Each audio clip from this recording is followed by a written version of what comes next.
Oh man, go green. It's official, baby. It still comes back to being about people. Let's not forget that. Spartan dog in the house, baby. Y'all doing it up over there now. Yeah. Need you come in, get ready to work, and come tote the rock. Congratulations, man. All right, my man, congratulations. Have a great morning. Bam. Thank you, Coach. You too. All right, buddy. Juice. Sir. Yeah, we'll see you soon, real soon. Go green, baby. Go white.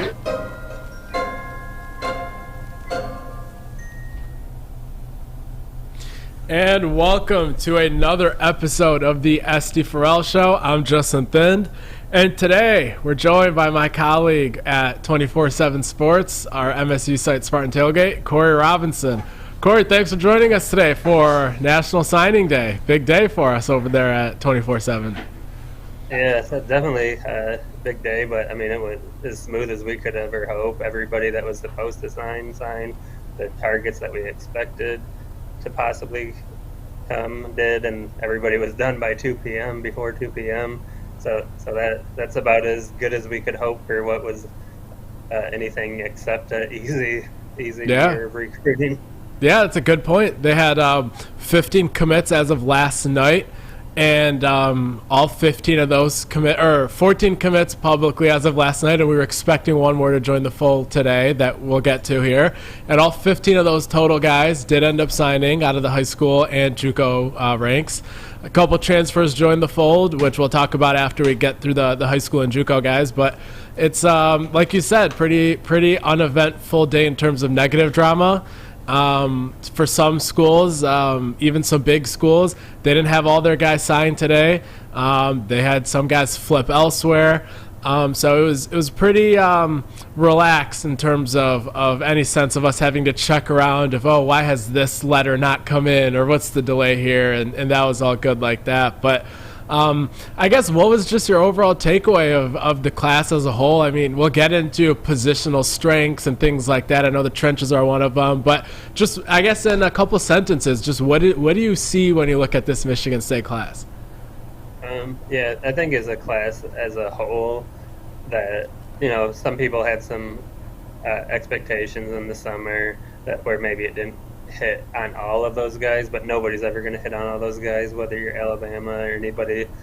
That's what recruiting is, wins and losses. But when you look at the class as a whole, I think this is a very good foundation class that's really going to set the tone for what it's supposed to look like here. Yeah, I think that's very well said. Like you said, I think this is a foundational sort of class right here, especially in the important positional areas. You're looking at a class that has the most 4-stars that Michigan State has signed as far back as the 24/7 composite goes, which I think is 2002 or 2001. A lot of top end talent in this class. A little smaller than I think people wanted, but that's really the only complaint one could have about this class, because anytime you can sign a group that is that has more 4-stars than Michigan State is ever used to, especially after a 5-7 season, that's just extremely remarkable no matter how you cut it. And they have some more time here until February. We'll see if they choose to add any more high school guys or if it's mostly portal guys, but they're in a good spot here. But I guess just one of the biggest wins that became public today that you knew about almost, I want to say 10 days ago or more by now, but it's Keyshawn Blackstock, the JUCO offensive lineman on 24/7. He's listed as the #1 interior offensive lineman, but as we know, Coach Cap thinks he can come in and compete for the starting right tackle spot right away. As you see on the screen right now, it's the graphic that Michigan State put out for Blackstock when they announced his letter of intent, which came through right after he publicly committed to Michigan State today. Corey, what can you tell us about Keyshawn Blackstock's recruitment, just the last month or so, what you were hearing, and I guess also what Michigan State is getting out of Blackstock? Yeah, so definitely, as you saw in those quick little highlights, very athletic guy. So I don't see any issues with him transitioning to the tackle spots where they're recruiting him at. I think he brings plus blocking ability from the tackle position, which I don't think Michigan State's had at the tackle position in years, maybe Jack Conklin in 2015. So, yeah, I think he's a huge get because he's almost, as long as he stays healthy, does what he's supposed to do, you can almost write his name in Sharpie as a starter at one of your tackle spots, and your team is better because of him being one of your tackles than they were last year with the Spencer Brown, Garrett Horse, where you started. Brandon Baldwin took over for Horse late in the year, where it was better than what it had been. But now I think with Blackstock, you got a guy that's going to make it even better than that they've seen. And then as far as his recruitment is pretty wild. You had Auburn, Florida State, USC, Oregon. We all know how aggressive they can be with recruiting, and Tennessee as well. You on campus, Tennessee. So I mean, like that's one of those ones where Michigan State took some lumps against those teams and what they can do with getting guys to go there. But he just liked the vision that Coach Cap had for him. He's got a friend up here, Chris Phillips, 2022 class offensive lineman. So he's familiar there, and then just the opportunity, like at Michigan State, it's pretty cut and dry. Say we got 3 positions, 2 of them being tackles that are open for competition. Go win it. So that was kind of what he wanted. And then, like you had mentioned, I'd heard that he committed. So then it was just kind of hold on, because when you have those teams that were involved, they're not quitting when he says I'm going to Michigan State, or I think I'm going to Michigan State. So great job and a great win for the player you got, and for beating those teams that you beat to get them. Right. Yeah, I think the important thing to note there in terms of how kind of hard it was to hold on to him, when he told Michigan State that he was most likely coming, that was 2 weekends ago, back when he was on his visit here. So Michigan State had a whole other weekend where they still had to make sure he didn't kind of waver. And schools had the opportunity for that whole week to try to get him to come off with in-home visits, with another weekend to visit campus. So that's why, like, I know we were trying to do the best job possible to not spoil anything and maintain the integrity of the recruitment. So that was just a phenomenal win by Coach Cap and the staff there, where Oregon, Tennessee, USC, these guys really wanted him. Penn State is who he was going to visit the weekend he ended up visiting Michigan State, but he canceled on them to visit Michigan State. So just an absolutely dominant, huge win by Coach Cap here, and possibly landing a starting right tackle for the upcoming season. The other addition that came in the last 24 hours, that was wide receiver Jalen Smith from the Houston, Texas area. He's a 3-star, but he's a high 3. He's an 88 rated 3-star. I think he could even be a little higher if you ask me, but he's just a guy that can do it all. He's 6'2", but he plays even taller than his height. He plays faster than his height as well. You see him take a bubble screen there all the way back. There you see him with great body control at the back of the end zone. There you see a contested catch, him going up like a power forward. Once again, that's a Jaden Reed sort of a contested catch right there. One more time right there in heavy traffic with the pass interference flag being thrown on the face guarding. And then there's him playing wildcat quarterback with the stutter step there and just taking it 50 yards to the house. So just an absolute hidden gem. His offer sheet just does not resemble his talent level, in my opinion. He's going to be one of the guys that, for me, immediately are at the top of my list of the most underrated recruits in the cycle for Michigan State, if not the most underrated. He can just do it all. He's fast, he's quick, he's great in tight spaces. So, Corey, I'll let you talk about him a little bit here, but just how big is this for Michigan State to add him last night and then have him signed today? It sounded like he was going to wait a little bit and do a ceremony in February, but he kind of changed his mind yesterday, said let's just get it done, announced his commitment at 10 o'clock Eastern the night before, signed real early today. But yeah, I think I agree with you. I think as far as like the skill players go, he's probably on the best one on the team, offensive and defensive, and he's not getting maybe that recognition with his ratings and offers, but he's to me he's a game-changing type of player. Like that first highlight when you saw him come back to the ball and spin out of it and get full acceleration and what looked like half a step, like that's not normal. People don't do that. So for him, you give Courtney Hawkins and whoever, whether it's Hawkins or whoever gave him the heads up about that guy, a lot of credit, because that's going to be one of those guys that maybe today he didn't get the recognition he gets, but once he puts it on the field in Spartan Stadium, he's a guy that teams are going to know about quickly and fans. So huge get by them. Yeah, definitely. And he's a guy that the stars go out the window with all these guys, and he's one of those guys that he could play early on, and suddenly people are wondering why his profile looked the way it did. And that's the beauty of actually playing the games. It's signing day is the last time people really care about where these kids are rated. But that's pretty much all the new guys that we hadn't discussed in weeks prior. So now we're just going to run through a little quicker than we did for those two guys, but we're just going to run through pretty much the rest of the signing class here that joined the fold today for Michigan State. So I think, and if you have the first picture, we'll go through these in bunches of 4 and 5 kids.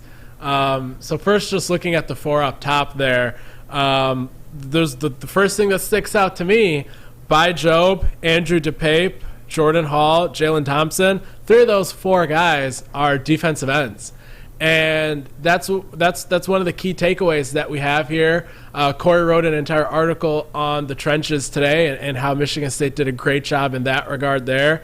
But you have 3 defensive ends that are all sort of different. By Job, he's lightning quick off the edge. Even took a punt return or a kick return for a touchdown earlier this year. He probably needs to add some more mass before he's ready to play every down. But he's just a kind of a guy that you can't find often in college football. He's just a freak off the edge at defensive end. There's Andrew DePape, who can just do it all. He's well-rounded, strong. He can go against the run. He has great bend to go against the pass. Jalen Thompson, he's like a bigger, stronger guy. He's from in-state, Cass Tech. Very solid against the run right now. He's improved greatly as a senior, too. And then I guess right before I turn it over to you and to talk about the defensive ends, I'll just touch on Jordan Hall a little bit as well. Only 3-time captain in IMG history. He was a great recruiter for the class. His mom was a great recruiter for the class. He committed in front of all the visitors at Mel Tucker's house during one of the official visit weekends. Just all you could possibly want out of a linebacker in the Big Ten. Sturdy tackler, can play out in space. Just can't say enough good things about Hall. But Corey, for these 4 guys, what do you think? These are the 4 headliners essentially for the class. What's your take on them? Yeah, I think all 4 of those guys will see the field this year to some extent, and what they do with that time that they get will dictate how much time they get. I think obviously Jordan Hall is blocked with Cal Halliday at the Mike linebacker because Halliday got the most tackles in the Big Ten last year, but I think he's smart enough, physical enough to play right away. Job, Mel Tucker said he's up to 230 already, and he's enrolling in January, so he might get to where he needs to get physically to be a stand-up pass rusher on obvious passing downs at the very least this year, where I think got maybe the quickest first step that you'll see it in the country, or at least he's right there. I think he's one of the biggest freaks in the class, regardless of position. DePape is someone who I like a ton. I think we have him at 137, but I think he's going to surpass that. He just does everything right. The bend that you see, and able to manipulate his upper body going on blitzes, coming off the edge, that stuff translates over. That's what the good ones have, and you see that when you turn his tape on. And then Jalen Thompson, he's a guy that I liked as a junior, but as kind of either way. And then once you saw him senior season, you saw him elevate his game. He's faster and did a few things better than before. So that's exactly what you want, is to see guys continue to climb instead of the guys that stay the same or get worse. So those are great headliners to have, although I think the fifth one might be the real headliner. Yeah, absolutely. Just great stuff right there from the trenches, from Brandon Jordan, and what a class if you're trying to dominate the trenches in the Big Ten, which is what you need to do. And these guys all have their own unique skill sets, as you laid out, as I laid out. So great job there. The next four on this list, including the guy that you just alluded to, I'll let you take it here first for these guys on the screen right now. But yeah, Corey, what do you think about Stanton Ramel, Brendan Parachek, Sam Leavitt, Keyshawn Blackstock? Well, Keyshawn we already got to, and then Cole Dellinger. Ramel is the guy, I think, for me. He's got that prototype, a left tackle build that you want. 6'7", 310 pounds, long, huge hands. I know when he posted his picture on his official visit in June, I said something to you and Steven where I'm like, this is the perfect example of what you want a high school offensive tackle to look like. Just like he passes the eyeball test, plays a great competition down at Thompson in Alabama. They play some national teams too, 4-time state champions, so really good get there. Brendan Parachek at 6'6", I think he's about 230 or so, but he almost looks skinny because his arms and legs are so long. So he's a guy that once he gets the weight on and gets to that 265 range and still keeps his speed, he's going to be a problem.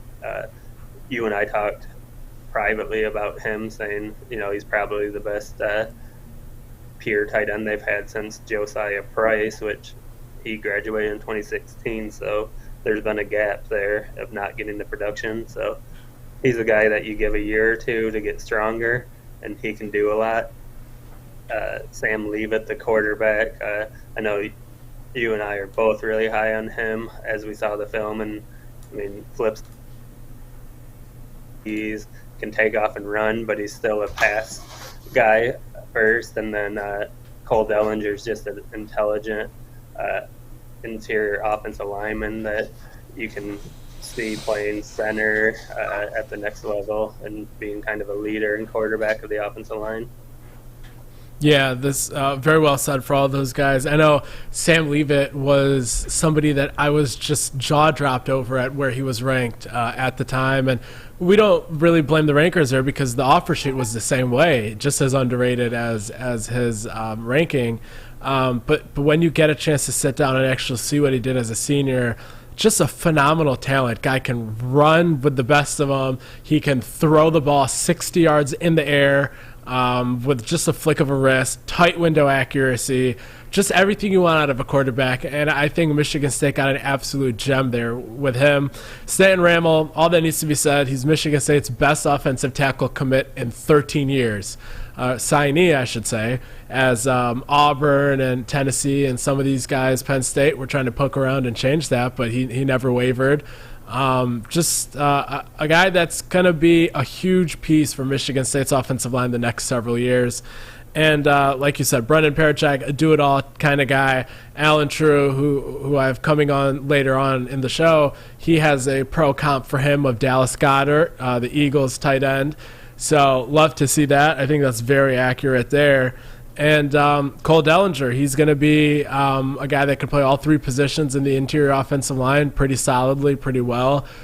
So look forward to seeing where he finds a spot in the next couple of years down the line. And great solid third piece for Coach Cap at the offensive line group. Kind of the last snippet we have here to round out the bottom of the class. The first guy on the list is the guy who I've been kind of banging the drum on in terms of his ranking, probably needing to be a little higher, someone who I think could come in and compete for the two deep immediately. It's a guy, Chance Rucker. He plays good competition in Texas, some of the best competition down there. He plays for Denton Ryan. That's as good of a high school as you can play for down there. He is very physical at the line of scrimmage. He can play press man. He's 6'1", 180. I think he's probably closer to 190 right now, so he could be up to 200 by the time September rolls around, possibly. And he can do it all. He can press you. He has the hips to drop back. He can play zone. He's good anticipation skills. He'll hit you. He has good ball skills in the air. I think he's a guy that I think you said is enrolling early today. You just told me. So that's huge for him. I remember Josiah Scott was a guy where everyone was excited. He was enrolling early. He was underrated. And he came in and he played as a freshman. I don't want to make any predictions for Rucker, and I know Michigan State has some veterans that are returning at corner, but he's a guy that I really like. Eddie Pleasant, another guy, great anticipation skills. He's from Florida. He's pretty explosive. He's a guy that is I think is a little underrated. Isaiah Johnson, he's in his he just started playing football a year and a half ago at this point now. And he's taken off as a senior. He didn't have any offers coming into senior year, but by the end of it, North Carolina, Virginia Tech, South Carolina were all trying to pry him away from Michigan State's lead, but Michigan State held on there. He's great with yards after the catch as well. When he learned some technical route running from Courtney Hawkins, it's very exciting to see what he can develop into. I think Jalen Smith is more ready day one, but I think there's a lot of potential with Isaiah since he's kind of new to picking football back up. Sean Brown, I think Mel Tucker announced him as a cornerback today. I think he can play free safety down the road as well. He's 6'3", very rangy. He just glides back there, just natural movements to close in on receivers. And the number one thing I noticed from him is he's a ball hawk. He always finds the ball in the air, always makes a play on the ball, a lot of interceptions from him. Jalen Barberin, all you really need to say there, 10'3", 700-meter speed while also having the lower body to play in between the tackles. Game-changing speed. I think he'll play special teams early on. Corey, did I miss anything there from these five guys? No, I think I agree with all of that you said too. And like I said, Rucker and Pleasant, both thicker guys, so they're going to come in ready to physically stand up. I think maybe that's been an issue with some of the defensive backs Michigan State had in the past, was physically they had problems with bigger wide receivers because they just outmuscle them. So guys like that are great. And then Sean Brown, 6'3", long arms, good smooth hips and strider. So I think although maybe it's not some of the bigger names you saw come on campus that were talked about, you got guys that you can plug in and play right away that should be upgrades against those Marvin Harrison type of big wide receivers that you see a lot in the Big Ten. Yeah, absolutely. Yeah. And Barberin, obviously, he's just a huge get, 10.37 speed. You put him at kick and punt return right away, and then you go get him the ball out in space as a freshman. And I think he's someone that, he just needs one touch to take it to the house, and Michigan State's missed that forever. Yeah, you can't coach speed and you can't coach height. Yeah, for sure. Absolutely. But yeah, that's pretty much all the high school and JUCO guys that signed with Michigan State. And now turning it over to some of the portal additions that Michigan State has. We have to start with Tunmise Adeleye, who from Texas A&M committed to Michigan State today. There you see the announcement tweet that I posted out with the article right after he committed. He is the highest ranked defensive lineman in the transfer portal. He's the 16th ranked player in the entire portal. Miami really wanted him. USC really wanted him. Cal really wanted him.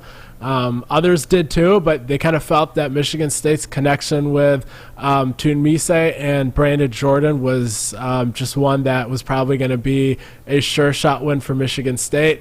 Miami, though, they did not take that for granted. They tried all they could to try to possibly snatch that from MSU, but VT Jordan, Mel Tucker, and these guys were just not going to let that happen.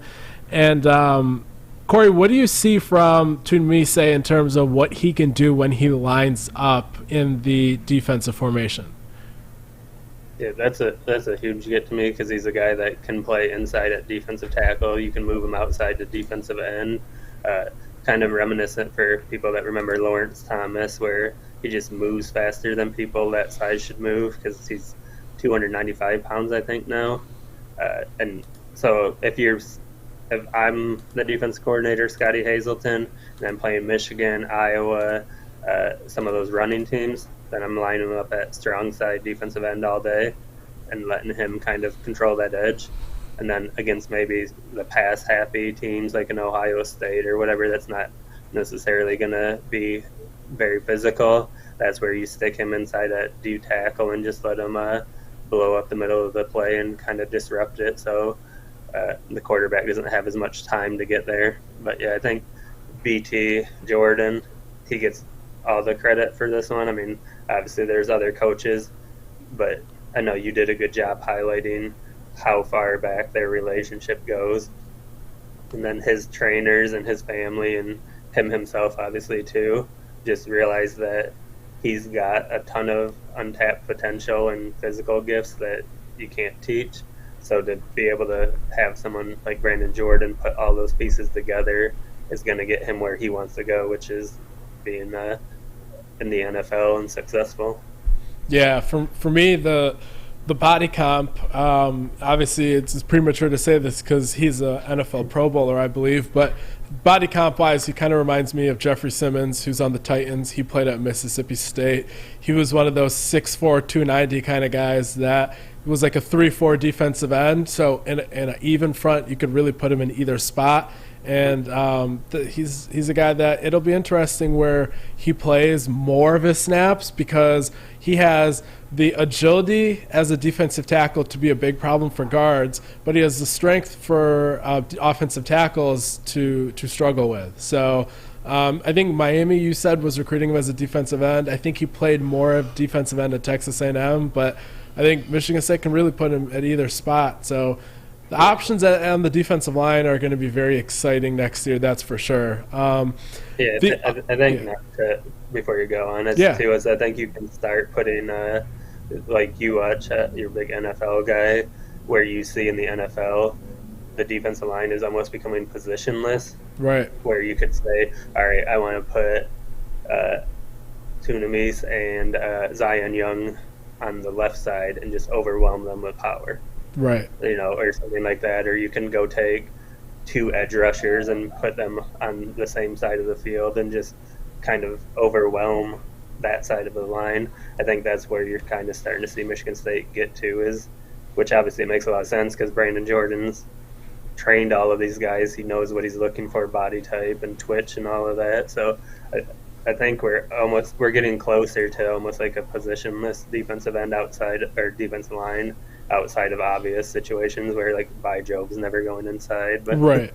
Yeah, that's a good point. And you see that in the NFL a lot too, where they have those guys that are more matured body physically and body type wise, where like you'll see a guy like Fletcher Cox, a defensive tackle, flip outside, a guy like Brandon Graham flip inside, and they just try to create some stunts like that. So Michigan State was close to getting those kind of guys last year with Chris Bogle and some of these guys, but they got hurt early on, and there went that versatility, and now they're another year further along in their program rebuild. So that seems to be a continuing pattern for sure. Good job pointing that out. The other portal guy that we wanted to touch on, we'll save some of the other ones for later on in the offseason, as they're going to be adding more and more portal guys anyway, so we'll touch on them more holistically after that. But the other guy that I wanted to highlight today was UConn transfer running back Nathan Carter. Carter transferred after he played in the first 4 games for UConn, but he got hurt in the 4th one, which was against Michigan. He had over 400 yards, but over 200 of those yards, over 50% of them were yards after contact. So very strong running back. He explodes through the hole. He got rated as an 87 by 24/7 Sports in the portal rankings. I know that people are even higher on him somewhere else, and this is a guy that can come in and I think is an immediate upgrade over what Jarek Broussard provided for Michigan State last year.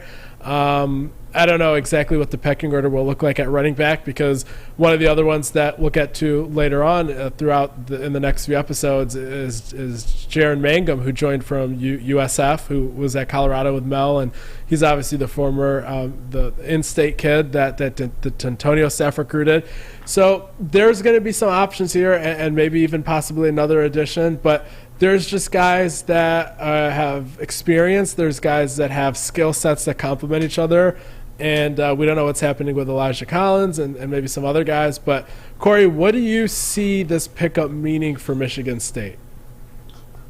To me, looking at these highlights, because I honestly didn't see a ton of him, but because we were so busy with it, so you kind of look at a few highlights here and there, where now you see it kind of running, is he's quick. Like, you see how quickly he accelerates, where he's maybe quicker than he is fast, where maybe the top end speed, I don't know where he's at with it. He's not slow by any means. He's faster than probably what they have on the roster, outside of obviously Barberin. But you look at how quickly he accelerates, that I think that's going to be something that could pay big dividends. And I mean, he had 386 passing yards, or 386 rushing yards, sorry, in the first 3 games, got hurt in the 4th game. Yeah. So he was one of the top rushers in the country before the injury. So really good silent pickup that probably not getting as much credit as it deserves. Yeah. Yeah, he's going to be able to come in and take advantage of any holes the offensive line creates for him. I think last year, if you look at Michigan State's running backs, Jalen Berger was actually a little better than I thought he would be, explosiveness-wise. And Broussard kind of it was what he was, but one thing that I wasn't as impressed with those guys was maximizing the holes the offensive line created for them. If anything, they made the offensive line look a little less proficient than they actually were. So to have a guy that comes in, sees the hole, and immediately hits it, I think that's one of the skill sets that I wanted them to target out of running backs in the portal this year. They've definitely done that here so far. But like some of the other names that we'll be touching on in the remaining weeks, and guys that Corey has even written articles on, including Dre Butler today, Jaron Mangum, Alan Trieu wrote an article on that, Jarrett Jackson, our colleague Stephen Brooks, I believe, wrote an article on him.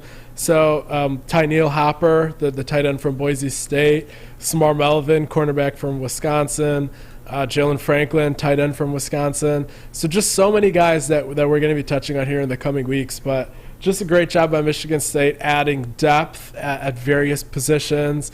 Also building up kind of special teams as while they're doing that at the same time, building up the practice units that they're going up against while doing this. So just a lot of benefits. But I guess, Corey, is there anything else that you kind of wanted to touch on from signing day today before we let you go?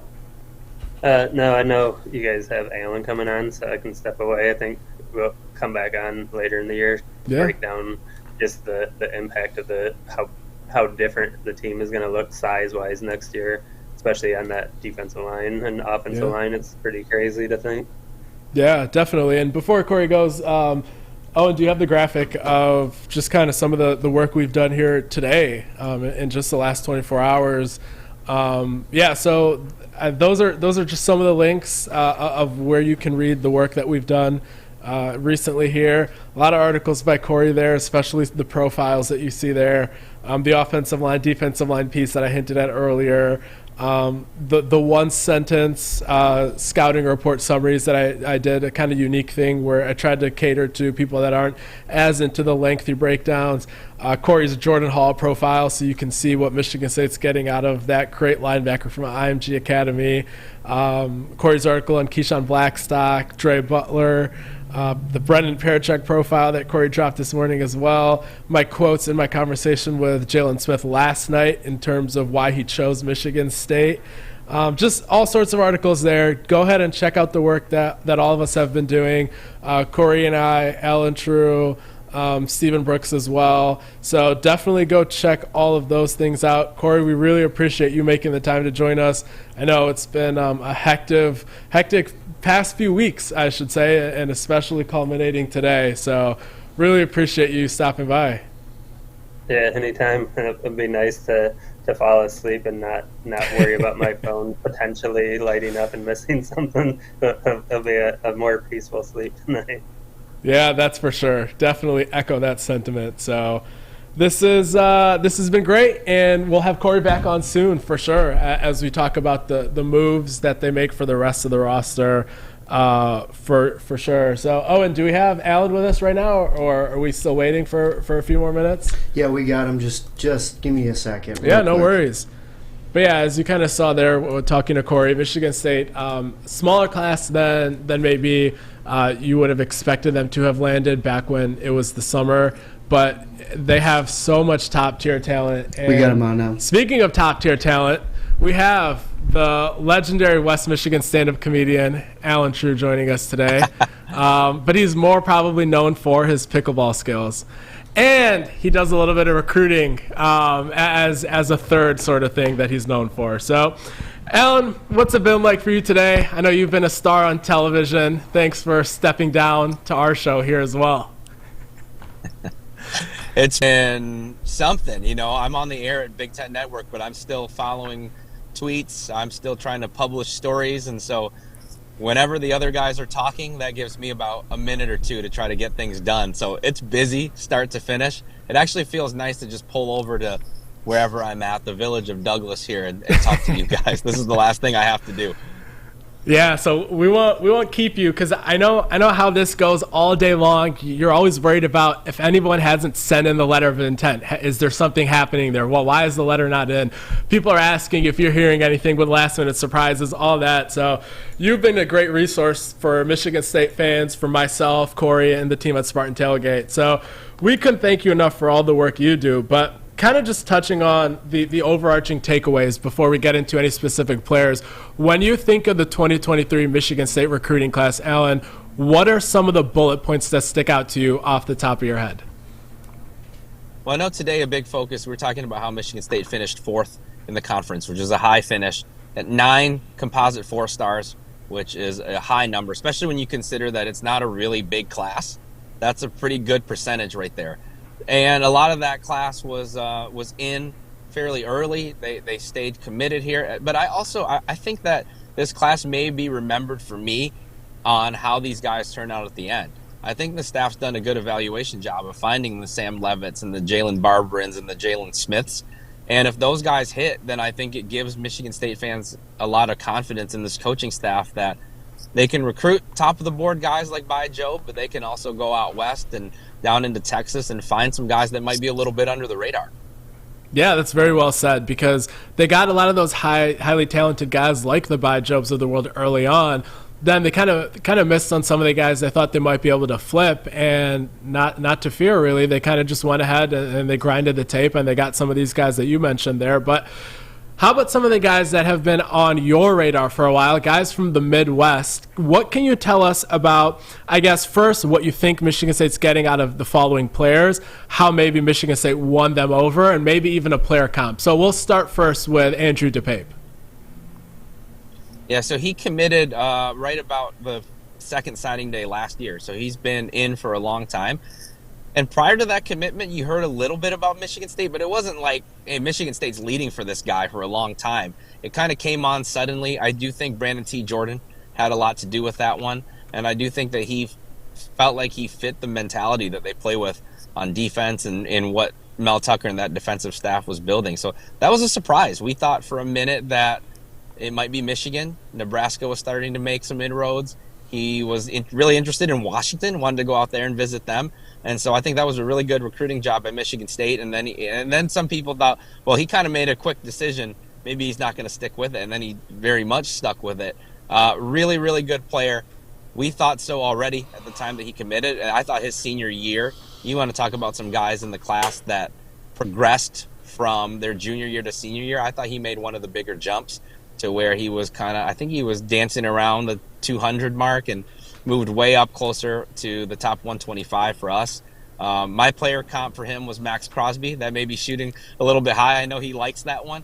We thought he was going to be like a 3-4 defensive end. Like he's going to put on a bunch of weight and move inside. But I think he can play on the edge. He's shown that he has the athleticism to do that. Yeah, that's a great comp for him, especially because it's a Brandon T. Jordan Klein right there. So all the narratives and storylines just perfectly meshing together there for sure. Jalen Thompson, he's a kid that Michigan State was recruiting a lot heavily early on, and then there were a lot of other names that just came upon the board at defensive end, and Michigan State stuck with it and landed him towards the end of the summer. What can you tell us about Jalen Thompson as a player and what he kind of projects as at the next level? Yeah, I thought he was another guy that he was good as a sophomore, good as a junior. I thought the senior year jumped him up a little bit more. And I know our national staff felt that way too when they watched his senior film. I went and watched them play Detroit King. He kind of sealed the game with a sack on Dante Moore. Just a really, really good high school football player. He's played a lot of games at Cass Tech, very experienced, going to come in ready to go. He's another guy that we thought maybe he'll add some weight and bump down, but he's been rushing the passer so well and playing so well on the edge that I think there's a lot of options there as to how to play him. Yeah, he's a guy that I saw play against Dakota in the, I think, the district title game, and he was strong against the run, as you would have expected him to be from the onset, because that's what he was kind of good at as a junior as well. But as you said, after he shed some weight and got in better shape, he also had more of a pass rush bag, which I wasn't personally expecting coming into the senior year that he was having. So that was great to see. Now, this is my favorite player comp I've seen in the entire 2023 class. What can you tell us about Brendan Parachek, Alan? All right, we'll do the comp last. We'll save the best for last. And so Brendan Parachek, I think, missed some camp time because he was hurt. He plays baseball, does a lot of other sports. And so I don't know that people outside of Michigan know exactly how good he is. I mean, a lot of tight ends now are wide receivers that get converted over. This guy is a true throwback kind of tight end that can play on the ball, but that's not to say he can't do some of that stuff, because they split him out at Dexter, runs routes like a wide receiver. They can send him down the seam. They can send him to the outside. He can win jump balls. He was really, I think, if he wanted to, could have played Big Ten defensive line also. He was really good at that. And so I think he's kind of your big traditional tight end, but that's not to say that he can't do things in space as well. He does some impressive things for a 6'6", 230-pound guy, so that's why I gave him Dallas Goedert. Yeah, great comp. My Eagles have used Dallas Goedert in blocking formations, making him the anchor point, and he's done a great job there. Also, very lethal yards after catch guy in the NFL. So if Brennan is anything like that player comp there, Michigan State is getting a do-it-all, sort of a Swiss Army knife kind of tight end. That's one of the more balanced kind of guys you could hope for. Cole Dellinger, he's the final sort of Midwest guy that Michigan State has in this class. And he's a guy that I know Coach Cap thinks can play any of the three positions on the inside of the offensive line. What can you tell us about Cole Dellinger and how he projects to the next level, Alan? Yeah, I mean, just a guy who does his job and goes about it quietly, very workmanlike, extremely reliable, has been multi-year starter at Clarkston. And you go to Clarkston games, and I mean this in the nicest way possible, you just don't notice him because he is just doing his job all the time. And that's how he went about his recruitment. He wasn't a guy who did tons of media, and I think you want that in your grunts. He's going to play a lot of snaps at Michigan State. He's going to start a lot of games, and like you mentioned with what Coach Cap says, he's going to be a guy that, hey, you need somebody to fill in here, he can go there, he can play left guard, he can play right guard, he can play center. He's got the tackle experience that he brings to the table at those positions. So I think he's one of the more reliable, dependable guys in this class. Yeah, that's great to hear from you that you've seen these guys for years, and when they enter the radars of guys like myself and Corey, it's kind of when Michigan State is close to offering these guys. You've seen them at camps since before I've even entered the industry, so to get your insight on those players is definitely very valuable. Kind of just a little broad question here. I'm sure you've answered this every time you've talked to anyone that follows Michigan State recruiting, but you have now gotten to see 3 full cycles, or I shouldn't say full cycles, but 3 cycles of the Mel Tucker era's recruiting philosophy. You covered countless cycles under Coach D. What has it been like covering the Mel Tucker recruiting era versus the Coach D era? Yeah, so I think there's a little bit more excitement, right? And that's nothing against Coach D'Antonio, but I think you can agree that we have a lot more to talk about, a lot more to write about, and we're having to stay on our toes more because they're going all over the country. We're probably using the network at 24/7 Sports more. I know you're talking to Greg Biggins and looking for insight from Brandon Huffman a little bit more than we used to. With Coach D'Antonio, there was always that thought on your back of your head when they went on a guy late, like we better reevaluate. When they find a Jack Conklin, when they pull guys like that, we always kind of said, oh, this might be another D'Antonio special. I think Coach Tucker has recruited more national type guys, but I think, like I said, in this class, they're starting to do a little bit more of that sleeper special. So I'm excited to see how that turns out. It's a different style. I think it's worked out very well. I think it obviously, the style that Coach D'Antonio recruited worked out very well for that staff. And I think right now, with the way that Mel Tucker and his staff are recruiting, finishing top 5 in the conference, it's working. This change in philosophy is working for them too. Very well said. So just looking at the class as a whole, you alluded to earlier, it's a smaller class, but it has a lot of top tier talent. How would you sort of put a bow on your overall, I don't know if you want to give a letter grade or you want to just give like a 1-sentence summary, like how would you assess the success level of this recruiting cycle for Michigan State with all those factors considered? Yeah, I think if I had told you at the start of this cycle they were going to finish 4th in the conference, I think you'd be really happy, right? That's a good finish. I think you've got 9 4-stars in the class. If I had said that, if I had said, 75% of the class or something like that's going to be 4 stars, be pretty excited. So I think I don't know how to put a letter grade on it, but I think the class is extremely successful. I think if they had kept a guy like Kedrick Riscano, you probably are giving this an A. Right. And that may be the only thing that kind of the only negative that I can put on it is they weren't able to retain him and get him back in the class, which was a big piece of it. But other than that, I think the class is really, really strong. Yeah, very well said. For me personally, I'm right there with you. If you retain a guy like Kedrick, or if you add maybe 2 more sort of sleeper guys like Jalen Smith, you're up in that A range. But I think you're right below that in that B+ range. Just the quantity is lacking a tiny bit, but the top tier talent is just off the charts here. Alan, couldn't thank you more for your time. I guess I should ask you, do you have any sort of bits or jokes you want to try out on us before we let you go, or is that it for you? Oh man, I don't know if I can turn the page and turn my brain into stand-up mode right now. So I'll work on that for next time I'm on. I'll come prepared. Excellent. Alan, we appreciate you. Thank you so much for all you do for covering Michigan State, covering the Midwest, and all the help that you provide us at 24/7 as well. Appreciate your time. Yeah, it's been a fun cycle. Thanks for having me. Definitely. There he was, True Chains, Alan Trieu, the Midwest recruiting director at 24/7 Sports.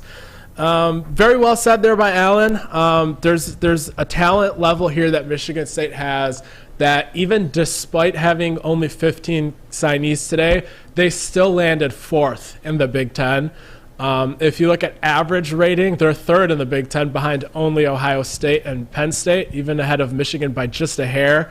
So if you're recruiting in that tier right after a 5-7 season, I think it's fair to get excited of what they could possibly do if they get back into that 8-win sort of realm while having the new facility coming up this upcoming, I think August is what Mel Tucker was saying today, that he thinks it could be wrapped up by. So great foundational start to, or I should say a great foundational class here as the rebuild progresses along. And this is really the start of them transforming the trenches, in my opinion. Last year, I was really high on Zion Young and Braden Miller, and Ashton Lepo a little bit as well on the outsides. And then inside, I was really high on Alex Van Sumeren on defense, and Gavin Brocious and Chris Phillips. But for all of those guys, you had to tell people, oh, watch the tape. I promise this kid's good. I promise he's good. Here, I don't even have to say that for pretty much any of these guys because they have the rankings and the offer sheets to back up the opinions that I have of them. So just a phenomenal job in the trenches. That's my biggest takeaway here. Really excited about some of the other sleepers, especially 2 guys from down in Texas and Jalen Smith and Chance Rucker. So that pretty much does it for this episode. Make sure you check us out, all the work that we do over on the Shaw Lane VIP board. Like I've said in the past, the articles that you see us tweet out is probably maybe 10% of the work that we do, maybe 5% of the work. Posting on the message boards constantly, anytime we have insight, is really the majority of our work. So go ahead, make sure you're subscribed there. I think we have a 50% off deal that's still running for a few more days. So if you get a monthly subscription, I think that's 50% off. So definitely go and check all 3 of us out over there that were on the show today. Also, Stephen Brooks, Sean Shearer, the rest of the staff at 24/7 Sports, the national guys that come help out and pitch in as well. And I appreciate you joining, and we'll catch you next time on the SD4L show.